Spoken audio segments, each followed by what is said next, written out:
রাত ৩:১১। আজকের মতো ক্লান্তি আর কখনো লাগেনি। নাইট ডিউটির পর হোস্টেল রুমে এসেই আমি বিছানায় ঢলে পড়েছিলাম। ঘরটা অদ্ভুত নীরব। টিউবলাইটটা বারবার ফ্লিক ফ্লিক করছে। অন্ধকারটা যেন আমাকে গিলে খেতে চাইছে। ঠিক তখনই আমি চমকে উঠে বসলাম। শব্দটা নিচ থেকে এলো, আমার বেডের নিচ থেকে।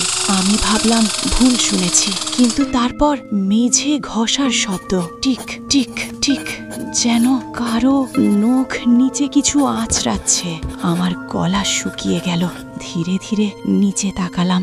অন্ধকার, পুরোপুরি কালো, কিন্তু অনুভব করলাম কেউ আছে ওখানে।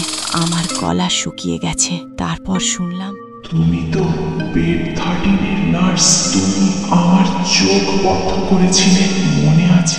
আমার হাত কাঁপছিল। আমি ফিস ফিস করে বললাম, কে তুমি? নীরবতা। তারপর অন্ধকারের ভেতর দুটো জ্বলন্ত চোখ ধীরে ধীরে উঠতে লাগলো। আমি দৌড়ে দরজার দিকে গেলাম, কিন্তু দরজাটা নিজে থেকেই ধাক্কা বন্ধ হয়ে গেল। আমার পেছনে ফিস ফিস। যখন তুমি আমার চোখ বন্ধ করেছিলে, তখন আমিও প্রতিজ্ঞা করেছিলাম, আজ তোমার চোখ আমি বন্ধ করব। ঘরটা হঠাৎ বরফের মতো ঠান্ডা।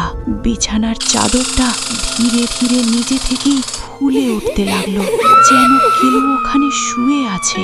আমি পাথরের মতো দাঁড়িয়ে। চাদরের ভেতর থেকে আবার লাইট নিভে দিলে আমি উঠব। এটা ফ্লিক ফ্লিক ফ্লিক, তারপর অন্ধ।